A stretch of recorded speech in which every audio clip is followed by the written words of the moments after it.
विनम्र। संसार कई बार विनम्रता को झुकना समझ लेता है। आपने कई बार लोगों को ये कहते हुए सुना होगा कि मैं कभी किसी के समक्ष नहीं झुकता, कभी नहीं झुकता, मैं टूट जाऊंगा किंतु कभी झुकूंगा नहीं। अब देखिए, ये सारी बातें जो है मन में अहंकार भर देती। अहंकार आपको स्वयं आपके पास ले जाता है। समझ जाइए एक महत्वपूर्ण बात, किसी के समक्ष झुकने का अर्थ ये नहीं कि सामने वाला व्यक्ति आपसे अधिक प्रभावशाली बन गया है। इसका अर्थ ये भी नहीं कि आप हार चुके हो या हार मान रहे। समझ जाइए, अधिकतर झुककर वही मिलता है जो आपसे ऊंचे कद पर होता है, उसे उसी प्रकार मिलना पड़ता है। किसी के समक्ष झुकने से, विनम्र रहने से आपका कद छोटा नहीं होता, किंतु हाँ, सामने वाले व्यक्ति के मन में आपके लिए आदर और प्रेम अवश्य बढ़ता है, आपका अस्तित्व विशाल अवश्य होता है। तो चयन आपका है, क्या चुनेंगे, विनम्रता या अहंकार? राधे राधे। चलिए आपको एक बात स्मरण कराता हूं, बात जो आप पहले से ही जानते हैं।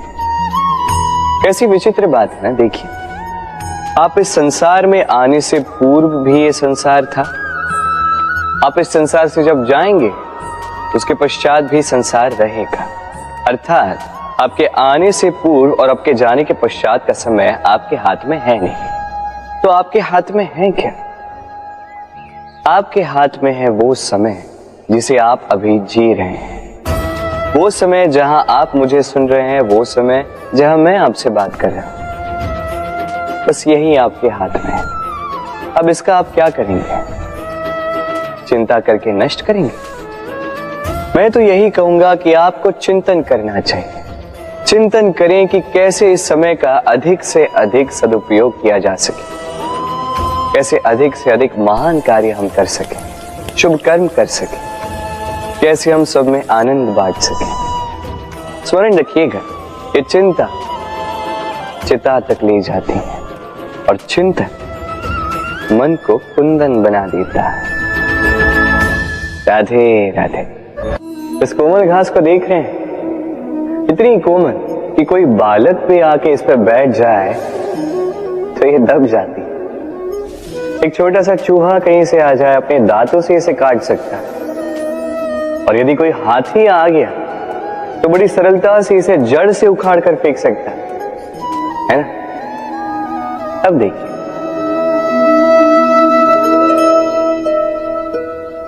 मैंने इसी घास को गूंथ कर एक रस्सी बनाई, और अब वही कोमल घास एक शक्तिशाली बंधन में परिवर्तित हो चुका। ऐसा बंधन जो किसी हाथी को बांधने में काम आ सकता। वही हाथी जो बड़ी सरलता से इस घास को उखाड़ कर फेंक सकता था। समझे आप? इसी रस्सी की भांति यदि एक साथ रहोगे, एक दूसरे की सहायता करोगे, साथ निभाओगे, तो कितनी भी बड़ी समस्या क्यों ना, उसका हल बड़ी सरलता से आप निकाल पाओगे। राधे।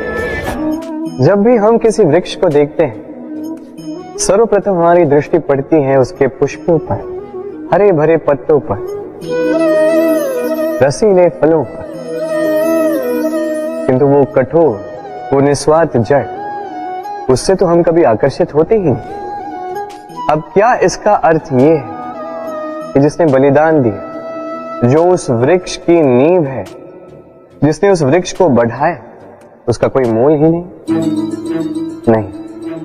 स्मरण रखिएगा, जब भी हम किसी वृक्ष को जल देते हैं, उसके पत्तों, पुष्पों या फलों को नहीं, उसकी जड़ को देते हैं। जब भी हम किसी वृक्ष की पूजा करते हैं, यही पुष्प, यही तिलक हम उसकी जड़ को अर्पित करते हैं। अर्थात कहीं न कहीं अनजाने में ये प्रकृति आपको वो मान दे ही देती है जिसके आप पात्र हैं।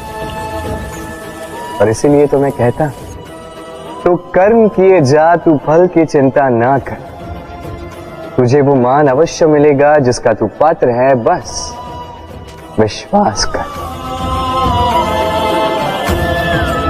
राधे राधे। देखिए ये प्रेम वो रंग है जो जीवन में रस भर देता है। ये प्रेम वो सोच जो पल भर में मुख पे मुस्कान ला देती है।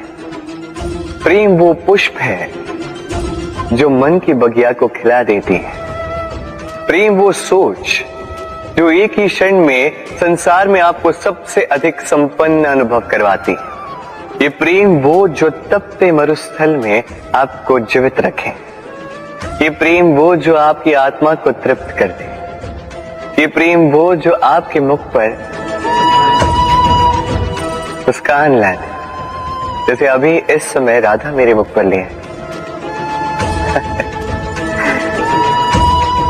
अद्भुत है ये प्रेम। तो आइए इसी प्रेम के साथ कहें राधे राधे। इस तालाब को देख रहे हैं आप? बच्चे, बूढ़े, युवक, किसी से भी मैं पूछ लूं कि ये क्या है तो सबका उत्तर एक ही होगा। उत्तर तब बदलेगा जब प्रश्न ये होगा कि आप इस तालाब के साथ क्या करना चाहें। कोई कहेगा कि मैं यूं ही किनारे पे बैठ के इस जल को स्पर्श करके शीतल वायु का आनंद लेना चाहूंगा। कोई कहेगा मैं इस तालाब में तैरना चाहूंगा। कोई कहेगा मैं एक कागज की नाव बना के इसमें छोड़ना चाहूंगा। कोई कहेगा मैं मछली पकड़कर जीवन यापन करना चाहूंगा, आदि इत्यादि। आपको एक बात बता दूं कि हमारा जीवन भी इसी तालाब की भांति एक समान, किंतु हमें इसके साथ क्या करना है यह निर्णय हमारा है। इस तालाब में आपको मोती भी मिलेंगे, कीचड़ भी मिलेगा। यदि आप मोती पाना चाहते हैं तो आपको उस गहराई तक जाना होगा, उतने प्रयास आपको करने होंगे, तब जाके आप मोती पाओगे। अन्यथा केवल कीचड़ हाथ लगे। किंतु जो मैं सदैव कहता, निर्णय आपका है। राधे राधे।